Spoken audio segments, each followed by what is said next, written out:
देखिए, संसार में सर्वत्र नियम है, नियम। ये अनंत कोटि ब्रह्मांड चल रहा है, सब नियम से चल रहा है। अगर नियम या संचालन इसका सही न हो तो आपस में टकरा करके समाप्त हो जाए। ऐसे ही आपको भी नियम के अनुसार चलना है। यही सर आवत अति कठिनाई, राम कृपा बिनु आई न जाई। भगवान की ओर चलना, संसार का मोह छोड़ना, ये दोनों बातें बड़ी भगवत कृपा के परिणाम स्वरूप बनती हैं। लेकिन अगर भगवत कृपा को रियलाइज न किया जाए, उसको माना न जाए, तो कितनी बड़ी कृपा हो उसका कोई परिणाम नहीं मिलता। अतएव सही परिणाम पाने के लिए सही नियम का पालन करना होगा। जैसे आप साधना करने आए हैं, आप लोग जानते हैं साधना मन को करना है। हजारों बार आपको समझाया गया है कि भगवान की ओर जाना या संसार से हटना, ये दोनों काम मन को करना है। आप शरीर से तो हट आए संसार से, लेकिन इससे काम नहीं बनेगा, मन को भी हटाना होगा। और आप यहां आए हैं भगवान के धाम में, गुरु के धाम में, तो यहां भी मन को लाना होगा, शरीर से काम नहीं चलेगा। यानी संसार से वैराग्य या भगवान से अनुराग, ये दोनों काम मन को करना है। इसलिए साधना में आप लोग रूप ध्यान पर विशेष ध्यान दें। ये बढ़िया चांस है आपको अभ्यास करने का। आप अपने घर में अभ्यास नहीं कर पाते, वहां तमाम प्रपंच है, घर गृहस्थी के, गृह कारज नाना जंजाला, सोई अति दुर्गम शैल विशाला। तुलसीदास जी कहते हैं विशाल शैल है।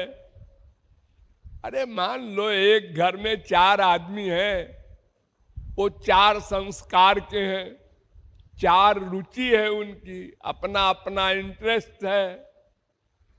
अब एक आदमी उन चारों को निभावे, ये बड़ा कठिन काम है। सारा संसार टेंशन में रहता है, अशांत रहता है।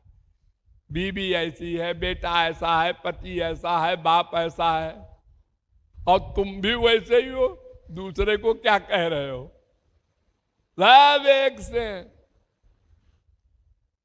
मन के गुलाम हैं हम लोग ना, इसलिए ये टक्कर चलती रहती है।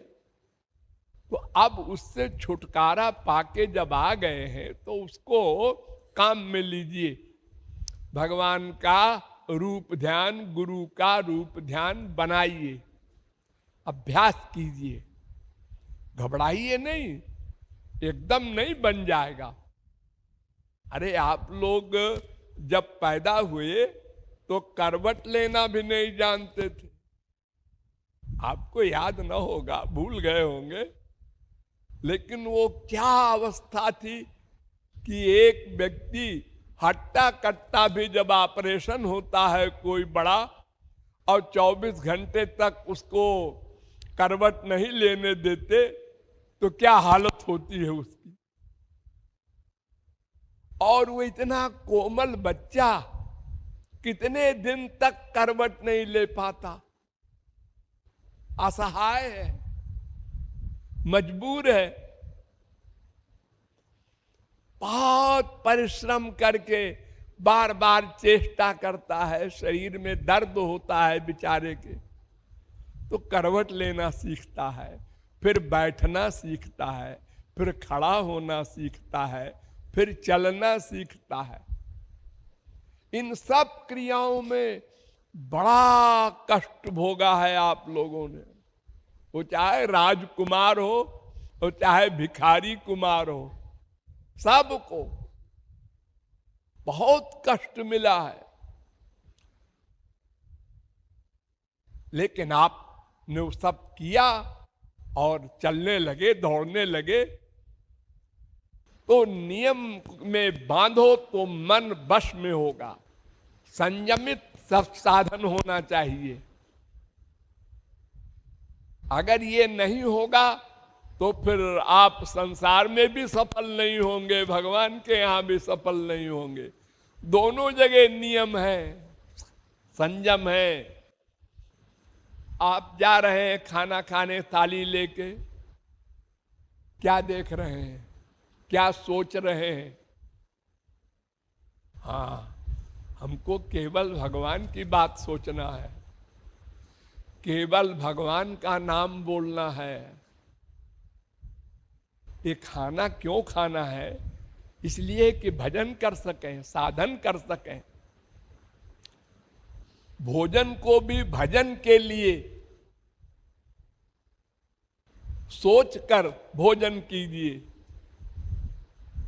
हर चीज भगवान के उद्देश्य से कीजिए। बार बार भगवान को बीच में लाइए तो वो रोम रोम में भर जाएगा। इस प्रकार आप लोग नियम का पालन करें और हमको भी खुशी हो और आपका स्वार्थ सिद्ध हो। मेन बात स्वार्थ है। सारा संसार और सारा परमार्थ स्वार्थ पर डिपेंड करता है। हमारा स्वार्थ है आप लोग भगवान की ओर चले और हमें खुशी हो। हमारे बच्चे देखो कितनी डिसिप्लिन है इनमें, कितना अनुशासन है और कितना भगवान के लिए रूप ध्यान करके आंसू बहा रहे हैं और हमारा खून बढ़ जाए। और आपका तो लाभ हो गई प्रत्यक्ष। हमारा मतलब तभी हल होगा जब आपका अपना मतलब हल हो। आप साधना में आगे बढ़ें तो फिर हमको उतनी खुशी होगी। तो हमको सुख देना चाहते हैं आप, आपका लक्ष्य यही होना चाहिए। हरि गुरु की सेवा, उनको सुख देना। तो उसके लिए आपको उनकी इच्छा अनुसार चलना चाहिए। उनको कैसे सुख मिलेगा? अगर हम नियम का पालन करें तो उनको बड़ा सुख मिलेगा, तो उनकी कृपा मिलेगी। जो मेन चीज है जिससे हमारा लक्ष्य हल होगा, ये सब सोच करके और दुश्मन मन को शासन में रखो, उसकी मत सुनो। एक दुश्मन है तुम्हारा बस मन, और न शरीर, न आत्मा, न इंद्रियां, कोई नहीं, केवल मन। उसी को भगवान में लगाना है, उसी पर शासन करना है, उसकी सुनना नहीं है। बड़े बड़े संतों ने बड़ा बड़ा हठ किया। रामकृष्ण परमहंस एक हाथ में मिट्टी ले, एक हाथ में रुपया, और उसको बदलते रहे, टाका माटी, टाका माटी, यानी मिट्टी के बराबर है। स्वामी राम तीर्थ को सेव में बड़ा अटैचमेंट था। वो सामने सेव रख करके उसको देखते रहे, सड़ गया तब तक। मन को जबरदस्ती गलत जगह से हटाना है। जहां अटैचमेंट है वहां से हटाना ही है। और भगवान में लगाए बिना वो हटेगा नहीं। अगर आप कहें ऐसे हट जा हट जा हट जा, कहां से हट जा, आ गया उसका चिंतन। देखो, जब मियाँ बीबी में लड़ाई होती है, भाई भाई में लड़ाई होती है, तो क्या होता है? आप मन से कहते हैं वो बदमाश है, उसकी तरफ देखो मत, उसको सोचो मत। किसको न सोचो, उसको आगे उसका चिंतन हो रहा है। यानी दुश्मनी में भी उतना ही चिंतन होगा जितना प्यार में होगा। दोनों डेंजरस है, राग भी द्वेष भी।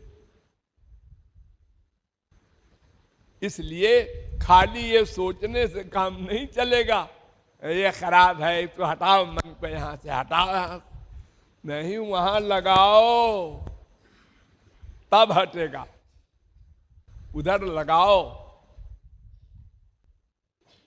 और अगर ऐसा आप नहीं करते, मन की मानते हैं, तो कृपालु क्या करेंगे? ठीक है, हम अपना ड्यूटी करेंगे, हम भी हार जाएंगे, हमें वो सुख नहीं मिलेगा जो मिलना चाहिए।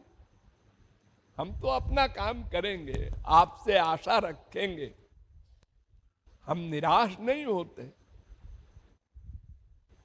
आप उल्टा भी करेंगे तो भी हम आशा करेंगे, कल सीधा हो जाएगा, परसों हो जाएगा, नरसों हो जाएगा।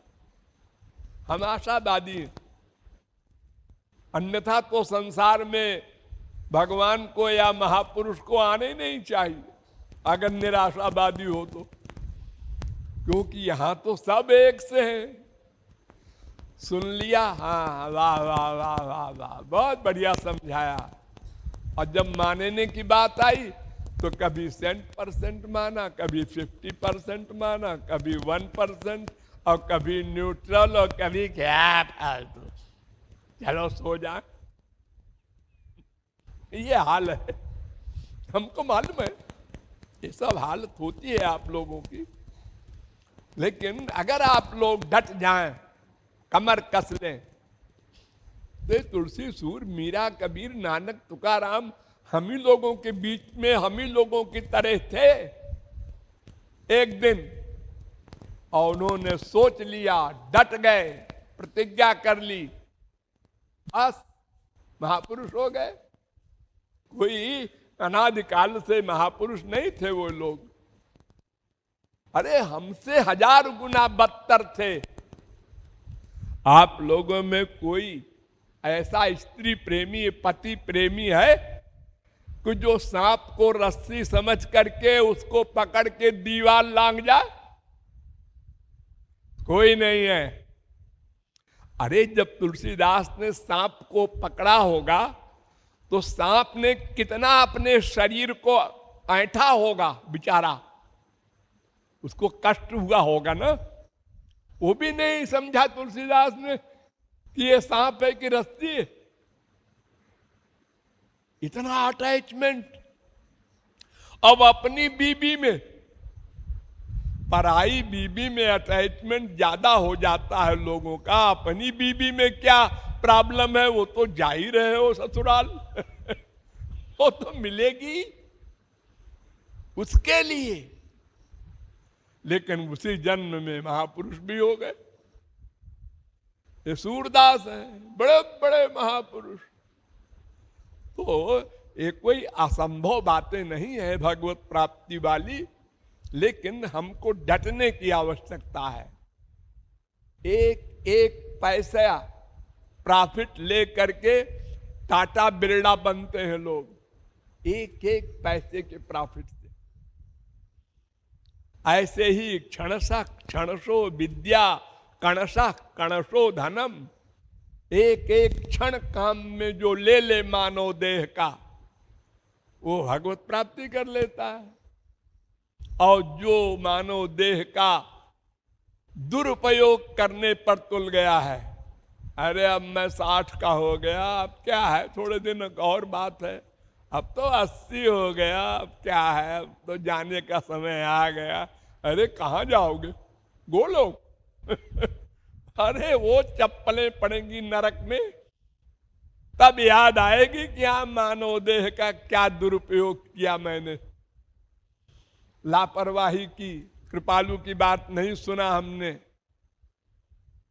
सुन करके अनसुना कर दिया, प्रैक्टिकल लाइफ में नहीं उतारा। सहनशीलता, दीनता, नम्रता, ये दिव्य गुण हैं, ये बढ़ने चाहिए। जितना ये बढ़ेंगे उतने समझ लो कि आपकी साधना आगे बढ़ी। और एक व्यक्ति ने एक वाक्य कह दिया और आपको फीलिंग हो रही है, साधना आपने नहीं की, धोखा है आपको। खाली वाणी से राम राम श्याम श्याम राधे राधे कर रहे हैं उससे काम नहीं बनेगा। इतनी अधिक दीनता हो कि ये शौक पैदा हो कोई बुराई करे और हम फील न करें। हमारे सामने कोई कहे तू स्वार्थी है, मक्कार है, धूर्त है, लोभी है, और हम हंसते रहे, हाँ ठीक तो कह रहे हो तुम, मैं वाकई हूं। भगवत प्राप्ति के पहले सब हैं ऐसे ही, सब के सब। ये अवस्था आवे तब समझो कि हम अब साधक बन गए, हम ठीक रास्ते पर चल रहे हैं। और अगर फीलिंग होती है, गुरु के वाक्य में भी फीलिंग होने लगे, आप लोगों की हालत तो ऐसे ही है। किसी को डांट दिया जाए अपराध पर, सबके सामने क्यों डांटा, अकेले में चप्पल मार लेते कोई बात नहीं थी। हमारे गुरु हैं, सबके सामने हमको ऐसे डांटा अरे सबके सामने क्या, तुम अपने अंदर झांक के देखो, तुम्हारे में सब गड़बड़ियां हैं कि नहीं। कोई ना कहे, झूठी तारीफ करे और तुम विभोर हो जाओ, ये तो तुम्हारा पागलपन है। फैक्ट को एडमिट करना चाहिए।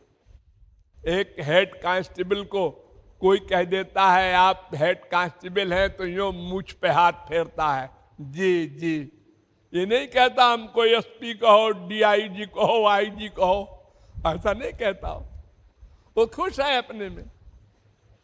ऐसे ही तुम कामी हो, क्रोधी हो, लोभी हो, सब हो, इसी में से कोई एक बात कह देता है तो क्यों फील करते हो, और उस फील करने में तुम्हारा नुकसान हुआ कि उसका, तुम्हारा नुकसान हुआ।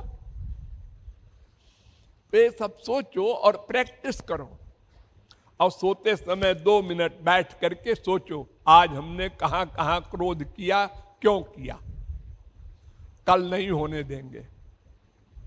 फिर दूसरे दिन सोचो, हाँ आज 2 बार हुआ क्रोध जरूर, कल बिल्कुल नहीं होने देंगे। देखो फिर दिन दूनी रात चौगनी प्रोग्रेस हो और तुम हीरा बन जाओ, सब गुण तुम्हारे अंदर आ जाएं, फीलिंग करने की आदत खत्म हो जाए, मन में केवल हरि गुरु रहे और कोई न राग का न द्वेष का सामान न रहे। ये अभ्यास आप लोग करें और आपका कल्याण हो, हमको भी खुशी हो।